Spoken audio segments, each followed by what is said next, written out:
2 दिवसांपूर्वी कर्नाटकातील हुबळी इथले नगरसेवक निरंजन हिरेमठ यांची कन्या नेहा हिरेमठ हिची हत्या करण्यात आली आहे। एकतर्फी प्रेमातून ही घटना घडली असून या हत्येचा खटला फास्ट ट्रॅक कोर्टात चालवून आरोपीला फाशीची शिक्षा देण्यात यावी अशी मागणी राष्ट्रीय जंगम संघटना आणि हिंदुत्ववादी संघटनांच्या वतीनं जिल्हा प्रशासनाकडे करण्यात आली आहे।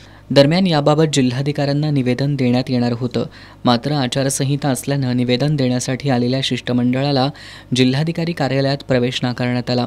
त्यामुळे जिल्हाधिकारी कार्यालयाच्या मुख्य प्रवेशद्वाराजवळच निवेदन देण्यासाठी आलेले शिष्टमंडळ आणि शाहूपुरी पोलीस ठाण्याचे पोलीस निरीक्षक अजय सिंदकर यांच्यात बराच वेळ चर्चा सुरू होती। अखेर जिल्हा प्रशासनाला शिष्टमंडळाच्या वतीनं निवेदन देण्यात आलं। यावेळी राष्ट्रीय जंगम संघटना आणि कोल्हापूर जिल्ह्यातील विविध हिंदुत्ववादी संघटनांचे पदाधिकारी कार्यकर्ते उपस्थित होते।